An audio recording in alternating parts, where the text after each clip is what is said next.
guys, it's ShishKebabber1 coming right back at you with another Boom Beach video. Today's video, guys, we're going to be talking about shocking, how to shock like a pro, in fact. We'll do some quick demonstrations on NPC base. We actually managed to get one live warships attack in, and then we even demonstrate a little bit better on a player base back on the home island. So, hope you like this content. Don't forget to hit the thumbs up, and here we go. It's a very fundamental skill, and as we're moving up through our tech trees, a lot of you guys have unlocked your shock bomb, and in my case, I've even maxed it out. So with any GBE ability, it's important that you get the most value for that, and that's the purpose of this video. I'm having a hard time finding attacks right now, so we're just going to jump back to the main island to demonstrate this. Alright, so to begin, you need to understand what the radius of your shock bomb is, guys. That radius is precisely 3.2 tiles. So what that means is you cannot shock anything that's separated by more than 7 tiles. So just remember that. That's the first rule of shocking. Things that are 7 tiles apart cannot be shocked because your radius is only 3.2.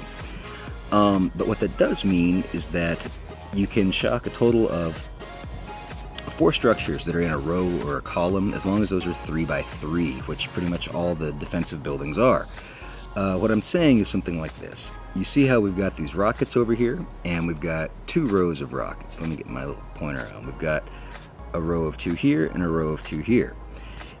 It would be possible to shock a whole nother row of 2 over here and over here if we laid a shock right in the middle, because they would only be separated by 3 tiles and the radius is 3.2. I don't know if that makes sense. Let's see. If I change to a pointer right here, what I'm trying to say is if I laid a shock down right here, we would still be able to shock these guys right here. In fact, we would still end up shocking those. But even better is if I put a shock right here, we would get all 4 of these, but we would also end up catching the shock launcher and the flamethrower. But it's a lot of lines on the screen, right? Let me show you a better way that I like to visualize these things. If I'm trying to catch 2 targets, what I like to do is I like to imagine a line that runs between my 2 targets. Let's say, for instance, I wanted to get the bottom rocket launcher and the shock launcher. So what I would do is I would just, in my head, draw a line connecting the centers of each of these. And then I would just imagine where the center of that line is, which is right about there. And then I would just drop a shock right at that spot. And you see, boom, we get them all. Now, you can do the same thing, maybe a little bit more advanced. If I wanted to get the flamethrower and the shock launcher and that bottom rocket launcher, which I actually did in the last shock, but I was not intending to get the flamethrower. If I actually intended to do it, the way I would visualize it, still on the line tool, I would imagine a line that connects the centers of the flamethrower and the rocket launcher, the shock launcher. Mark the center of that line, which is right about there. And do the same thing with actually these 2 rocket launchers right here. Of course, the center line is that tile that's right between them. Then, between those 2 center marks, imagine another line that runs between those. And then, of course, imagine where the center of that is. And that's the location that you need to be putting your shock. So, we'll do it. Right there. And boom, you get them all. Hope you see how this is working. But this you can all do in your head. At least I do it that way. It's a really good way to stretch your shocks, because most people might just have the mistake of only shocking right in the center of these 4 rocket launchers right here. And if you do that, guys, you're only going to catch those 4 rockets and nothing else. So that's the point. You should always be looking for value when you're doing your shocks. I'll show you another example on this base. Yep, still got enough GBE.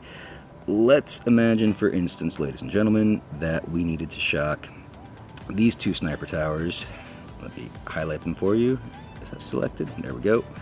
Let's say we wanted to get this guy and this guy. Well, same principle applies. We know that they're not separated by more than 7 tiles because we're just savvy like that. It comes from experience in playing, or you can sit there and count and do geometry. But we would imagine a line that runs between them, and then of course we would imagine, whoops, what's going on there? Oh, getting notifications. Yeah, okay, turn that off, thank you. Then we would imagine a line that runs between them like this. Now, again, we just place the shock right at that location, and you will see, boom, catch them both. So just do that in your head. Just draw a line between the 2 spots and imagine the center point of that line and drop your shock right there. As long as that line is not more than 7 tiles in total diameter, then you're fine. Alright, let's see. Let's actually take this into a base and kill somebody. We can try to jump onto the warships. Let's see if that works out for us. I'm not going to wait too long in the queue, though. But we need to get going. As you can tell, our chests have been stacking up. Just the queue times are so stinking slow here in the middle of the week. It's hard to find a match up here. I'd like to get back to Legendary 10, but it doesn't really matter. We're just a couple stars away. So let's see if we can apply some of these principles to a match here on warships. If not, we're going back to the archipelago and I'll just hit a player base for you. But, it's important. Maybe you guys have a good technique for how you like to aim your shocks, but I find that just making a line between the furthest structures that I'm trying to shock and hitting the center of that line, it works most of the time. And it's a really good way to just quickly imagine where to place your shock. I mean, you should always figure this out when you're scouting. Oh, look, we got an opponent. But we might not always have that luxury. So, for instance, while we're doing a real quick scout, I just want to mention that these can both be shocked. Just imagine the line between them and imagine that spot right there. So I'll mentally mark that in my mind. Alright, and what else? I need to think about how I'm actually going to hit this guy too.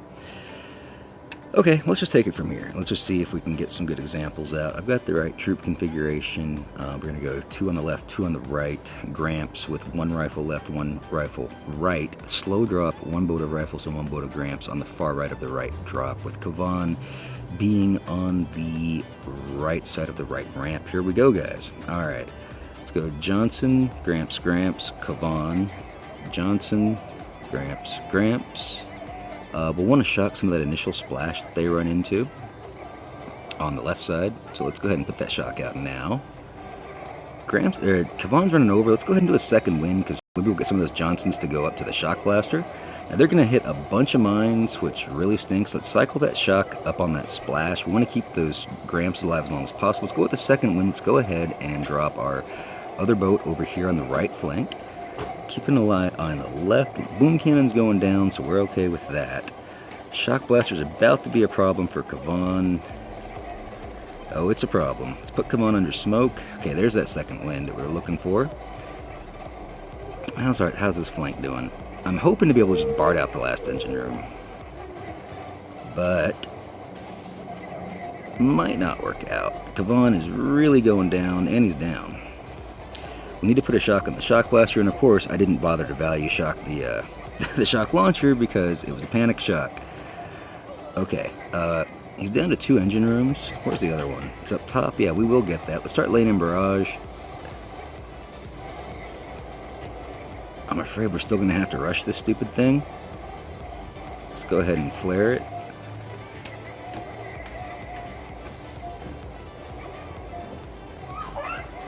And I think that'll get it.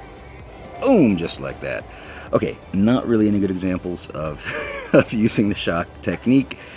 We just had that one panic shock, but you know what? That's reality too, guys. Let's take a look at what Dr. Phoenix is doing here. He's running out of time. That's what he's doing. Looks like we got ourselves a star. All right. Let's jump to a player base, though. We got really lucky that we got a match. That's great, because I can actually pop a chest. I don't want to hit 4-4. You guys know that. It's the worst thing you can do in warships. But I feel like that wasn't a really good example. I was just more or less trying to win. Okay. There we go. Go ahead and claim that, just so we don't forget. Thank you very much. All right, let's pop out. Whoops. Let's pop out to the archipelago. I know, it's been so long since we've done an attack on the archipelago. And where do we go here? Norwegicus 2000. I think I looked at him earlier. Looked like a good example. This guy has 3 shock blasters from memory. Yes, he does. Quick look at the stats. He's got 64% bonus to building health and 72% to defensive building damage. Noting the 3 prototypes, we see 3 shock blaster 3s. So, ladies and gentlemen, the play here. Trash all that junk, you'll notice that we can value shock. There's a couple lines we can value shock. We can value shock on either of those marks to catch 2 shock blasters. There's even a value shock between the rocket launcher and the shock launcher. That would be right about there. And even this one, I believe, can be shocked from here to here at about that location. So, Anyway, what we're going to end up doing though, guys, we're going to BART out this back shock blaster. You'll see that it's going to be just in our way, and we'll just focus on catching those other two with shocks, and we'll just shock anything else we can. We're running TGM 161, so that's 1 boat of tanks, 6 boats of Grens, and 1 boat of medics. Let's jump into it, and let's get rid of those lines. There we go. Okay, so we will definitely be placing value shocks on that because shock blasters stink. Taking a quick look at the health, we've got 31,000 HP. 2 barrage will easily take it out because we've got bonus to barrage damage. Let's just go 1 barrage and 1 and 2 artillery. Let's see where that gets us. Yeah, right now we got barrage tribal. 3 artillery, maybe I should have done a second one. And 4 artillery. I absolutely should have just done 2 barrage, but that's okay. Alright, let's drop everybody. Bullet, tanks, everybody else. Get that shock in hand. We'll put some critters in front to draw some of the first fire. We're using 172 account, if you were wondering. 1 GBE, 7 troop damage, and 2 troop health. Those are crabbing statues, of course. Let's go with that first value shock. Boom. Nailed both the shock blasters. We're basically going to keep cycling that shock. Another note about shock placement is where you see the shock timer, that's basically right underneath the spot that you laid the shock. See, that one was a little bit too far to the right, and we missed that one, in fact. Give Bullet a drink. Let's try one more time. There we go. I was actually trying to use that to line it up, and I missed it. But you see where the shock timer is? If I just aim right above it, I'll basically nail that same point that I just hit.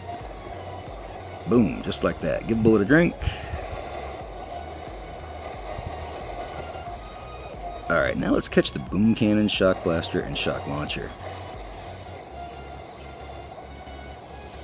Keeping an eye on Bullet's health up top. He's looking alright. Shock blaster's going down. Boom cannon's looking at Bullet. Give Bullet that drink. Shock in hand, because you know how we like to do it, guys.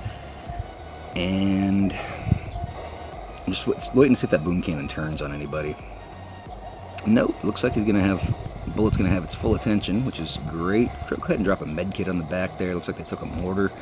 Mortar to the face. It's never good. Energy drink. Barrage. Barrage. And a med kit, because we can.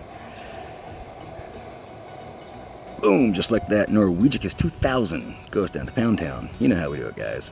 So there you go. A quick video on just how I like to do my shocks. Just draw a line between your targets, find the center point of that line, and drop your shock right there. Works pretty well. Let me know in the comments below if you've got any techniques that work well for you, or what you thought of this little video on techniques, I guess. And yeah, if you've made it this far and you like this content, please consider subscribing if you haven't, because obviously you like the content. And as always, guys, remember, be kind to others, because if you're not, you're just being mean, and mean people suck. Have a great day.